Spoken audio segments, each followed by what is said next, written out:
بسم اللہ الرحمن الرحیم۔ ناظرین، اس ویڈیو میں آپ کو ایصال ثواب کے بارے میں بتاؤں گی۔ اللہ پاک کی رحمت بہت بڑی ہے۔ جو مسلمان دنیا سے رخصت ہو جاتے ہیں ان کے لیے بھی اس نے اپنے فضل و کرم کے دروازے کھلے ہی رکھے ہیں، اور جو ان کے لیے ایصال ثواب اور دعائیں مغفرت کرتے ہیں تو اس کی برکت سے بھی اللہ پاک ان پر فضل و کرم فرماتا ہے۔ اللہ پاک کی کرم نوازی سے متعلق ایک حدیث پاک میں آپ کو سناتی ہوں کہ حضرت ابو ہریرہ رضی اللہ تعالیٰ عنہ سے مروی ہے۔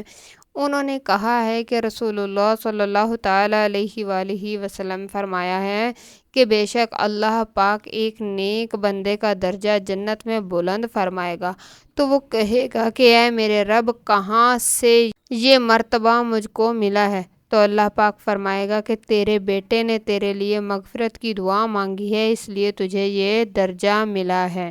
ابو بکر رشیدی رحمۃ اللہ تعالیٰ علیہ کہتے ہیں کہ میں نے حضرت محمد توسی معلم رحمۃ اللہ تعالیٰ علیہ کو خواب میں دیکھا، تو انہوں نے فرمایا کہ ابو سعید صفار رحمۃ اللہ تعالیٰ علیہ سے کہہ دینا کہ ہمارا تمہارا تو معاہدہ ہوا تھا کہ ہم ایک دوسرے کو نہیں بھولیں گے، تو ہم تو نہیں بدلے مگر تم بدل گئے ہو۔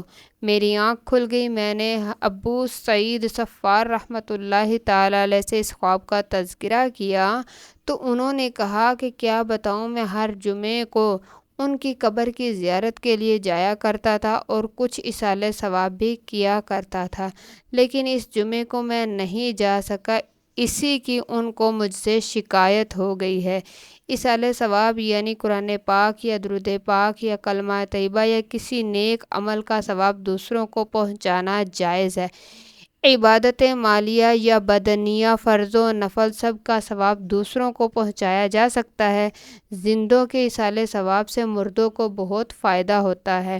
شیخ محی الدین ابن عربی رحمۃ اللہ تعالیٰ علیہ فرماتے ہیں کہ مجھے حدیث پہنچی تھی کہ جو 70,000 بار کلمہ شریف پڑھ لے یا پڑھ کر کسی کو بخش دیا جائے تو اس کی مغفرت ہوتی ہے۔ میں نے اتنا کلمہ پڑھ لیا تھا کہ ایک دن میرے ہاں دعوت میں ایک صاحب کشف جوان حاضر تھا، اچانک رونے لگا۔ سبب پوچھا تو وہ بولا، میں اپنی ماں کو دوزخ میں دیکھتا ہوں۔ میں نے اپنے دل ہی میں وہ پڑھا ہوا کلمہ اس کی والدہ کو بخش دیا۔ وہ جوان اچانک ہنسنے لگ گیا اور بولا کہ اب میں اسے جنت میں دیکھتا ہوں۔ میں نے اس حدیث کی صحت اس ولی کے کشف سے معلوم کی اور اس کے کشف کی صحت حدیث سے۔ ایصال ثواب کے لغوی معنی ہے ثواب پہنچانا، اس کو ثواب بخشنا بھی کہتے ہیں، مگر بزرگوں کے لیے ثواب بخشنا کہنا مناسب نہیں ہے، ثواب نذر کرنا کہنا ادب کے زیادہ قریب ہے۔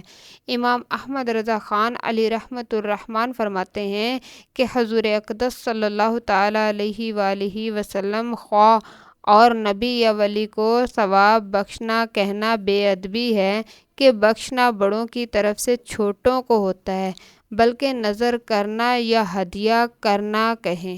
فرض، واجب، سنت، نفل، نماز، روزہ، حج، زکوٰۃ، تلاوت قرآن پاک، نعت شریف، ذکر اللہ، درود پاک، دینی کتب کا مطالعہ کرنا، مسجد بنانا، ہر نیک کام کا ایصال ثواب کر سکتے ہیں۔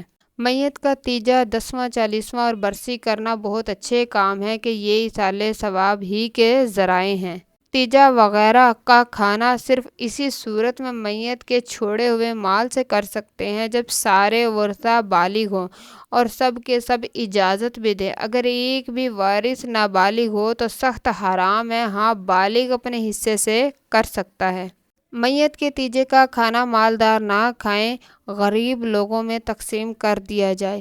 ایک دن کے بچے کو بھی ایصال ثواب کر سکتے ہیں، اس کا تیجا وغیرہ بھی کرنے میں کوئی حرج نہیں ہے، اور جو زندہ ہیں ان کو بھی ایصال ثواب کیا جا سکتا ہے۔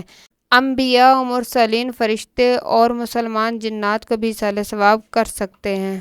اولیاء اکرام کی فاتحہ کے کھانے کو تعظیماً نذر و نیاز کہتے ہیں، اور یہ نیاز تبرک ہے، اسے امیر و غریب سب کھا سکتے ہیں۔ نیاز اور ایصال ثواب کے کھانے پر فاتحہ پڑھنے کے لیے کسی کو بلانا یا باہر کے مہمان کو کھلانا شرط نہیں ہے، گھر کے افراد اگر خود ہی فاتحہ پڑھ کر کھا لیں جب بھی کوئی حرج نہیں ہے۔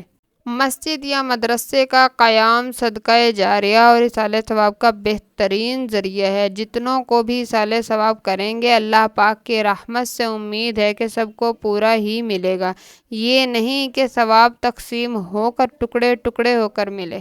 ایصال ثواب کرنے والے کے ثواب میں بھی کوئی کمی واقع نہیں ہوتی، بلکہ یہ امید ہے کہ اس نے جتنوں کو ایصال ثواب کیا ہے ان سب کے برابر اس کو ثواب ملے گا۔